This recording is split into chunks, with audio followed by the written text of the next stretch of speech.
Ja, mit nichts weniger als dem Buch der Bücher debütierte Jan Brand 2011 literarisch, meinte der Spiegel. Kein Wunder also, dass sein 921 Seiten starker Mammutroman gegen die Welt zum Bestseller avancierte.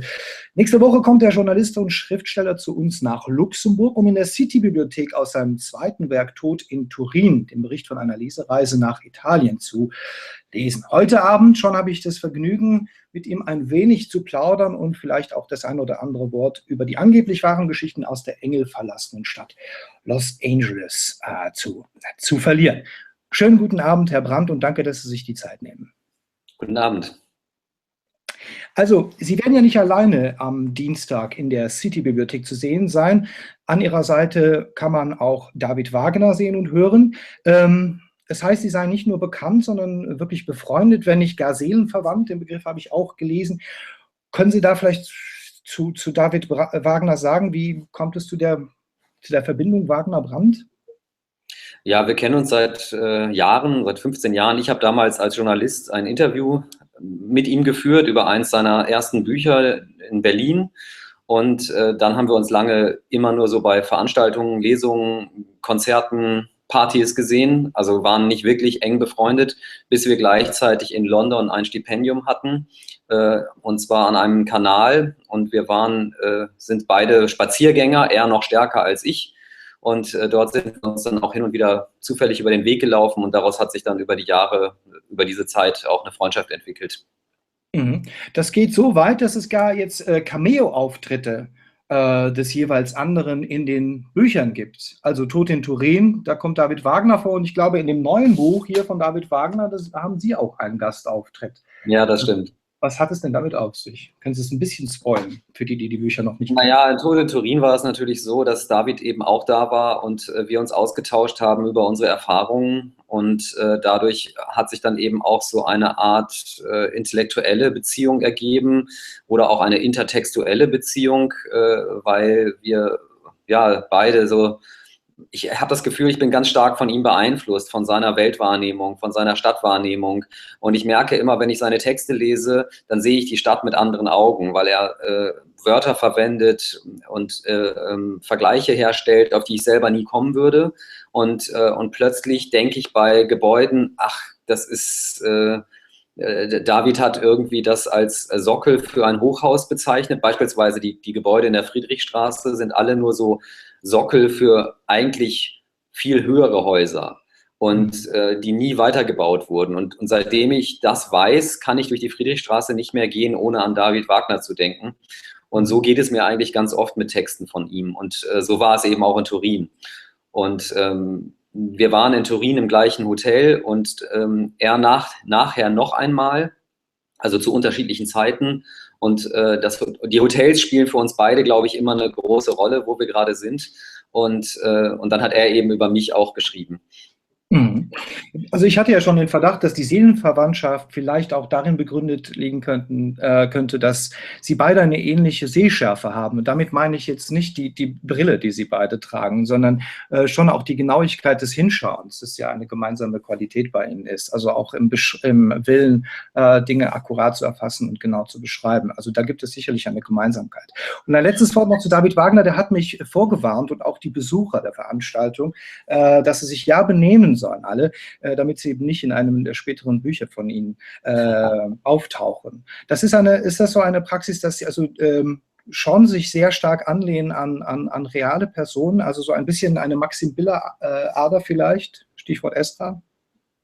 Ja, das ist aber immer eine Art Verfremdung. Also selbst wenn jetzt David Wagner vorkommt, dann ist es eigentlich immer die Figur David Wagner und nicht der reale David Wagner, weil es ist natürlich immer schwierig, über jemanden, den man so gut kennt, auch was zu schreiben. Ich glaube, dafür brauche ich eigentlich immer Distanz. Und wenn dann aber David Wagner jetzt in meinem Text auftaucht oder jemand anderer, dem ich begegnet bin und ich merke aber, das ist jetzt nicht, es hat sozusagen keinen journalistischen Ausgangspunkt, sondern es wird ein literarischer Text. Dann kommt es natürlich zu Verfremdungen oder ich sag mal zu einer Unschärfe, die einfach darin begründet liegt, dass es ein literarischer Text ist und kein journalistischer. Und wenn ich jetzt natürlich jemandem sage, ich führe jetzt ein Interview mit Ihnen und das wird ein journalistischer Text, dann versuche ich natürlich so genau zu sein wie möglich, aber dann ist es eben auch von vornherein intendiert. Mhm. Also nicht immer. Ich will mich da abgrenzen. Da sprechen Sie gerade was an, was ich Sie auch fragen wollte. Sie sind ja eben Schriftsteller und Journalist zugleich. Und es gibt viele Kolleginnen und Kollegen, die das wohl auch sind, auch gerade der jüngeren Generation. Ich denke an Fatma Aydemir und an Olga Krasniowa, deren Bücher ich kürzlich gelesen habe, die ja eben auch als Journalistin tätig sind. Das merkt man den Büchern auch teilweise an. Wie ist das denn bei Ihnen? Also sind das zwei Seiten einer Medaille oder können Sie das trennscharf voneinander abgrenzen? Den Journalismus und die Schriftstellerei? Oder würden Sie sagen, es geht eins ins andere doch über irgendwo? Es gibt natürlich, wenn ich schreibe, gibt es natürlich Überschneidungen, weil ich natürlich literarische Verfahren auch auf den Journalismus anwende und umgekehrt. Mein literarisches Schreiben ist eben auch sehr journalistisch geprägt, weil ich eben sehr genau sein will, weil ich auch ganz oft Dinge nachrecherchieren muss, weil es mir auch schwerfällt, alles auszudenken und ich immer wieder an Punkte komme, wo ich dann recherchieren muss. Aber ich will den Lesern nichts vormachen. Also ich finde, man muss sozusagen von vornherein klar machen, dass es sich hierbei entweder um einen journalistischen Text handelt oder um einen literarischen, weil alles andere wäre irgendwie falsche Maskerade. Ja.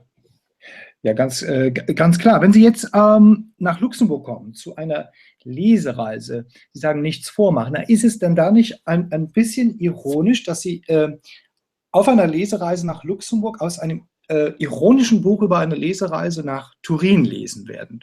Postmoderne hoch 2 sozusagen. Ja, deswegen habe ich auch noch nie aus Tod in Turin gelesen. Das wird jetzt eine Premiere sein in Luxemburg. Ich wollte nicht aus dem Buch lesen, gerade weil es so eine Metasituation schafft. Es geht um Lesungen und ich wollte eben deswegen nicht eine Lesung aus einem Lesungsbuch machen. Aber in Luxemburg ist es eben so, es ist eine besondere Atmosphäre. David Wagner und ich sind zum ersten Mal zusammen in einer Stadt seit London. Also zum ersten Mal sind wir gleichzeitig irgendwo und das thematisiert dieser Text ja auch, diese Freundschaft und das Zusammensein und die Trennung und trotzdem das in Kontakt bleiben über Medien, über E-Mail, über Briefe, über Postkarten, das Aneinanderdenken und hier kommen wir aber wieder zusammen. Und deswegen ist es für mich, glaube ich, leichter, auch jetzt in Gegenwart von David Wagner diesen Text zu lesen. Sie sprechen die Stadt Luxemburg an. Da möchte ich Sie fragen, weil Sie ja bei Los Angeles an eine Stadt ohne Engel denken, also das Klischee ein bisschen dekonstruieren. Welches Epitheton würde Ihnen denn spontan zu Luxemburg einfallen? Waren Sie überhaupt schon mal in Luxemburg und hätten Sie dafür auch eine passende Etikette? Ja, Luxemburg war ich noch nie. Also das ist für mich auch die große Abenteuerreise, eigentlich jetzt nach Luxemburg zu reisen. Für mich also so stelle aus der Ferne stelle ich es mir immer vor, wie ein Land mit Schlössern und Burgen, umgeben von Wäldern und Flüssen und Bergen. Und es hat etwas Weltentrücktes und gleichzeitig ist es im Zentrum der Welt. Also es ist für mich auch ein sehr fantastischer Ort und gleichzeitig hyperreal. Also da kommt so viel zusammen, das finde ich unglaublich spannend. Und es hat so etwas Mittelalterliches und gleichzeitig eben auch etwas Postmodernes mit diesen vorgeblichen Briefkastenfirmen, die ja gar nicht dort ansässig sind oder wo es sozusagen keine reale Entsprechung gibt, die ja auch in gewisser Weise irgendeine Art von Fiktion darstellen.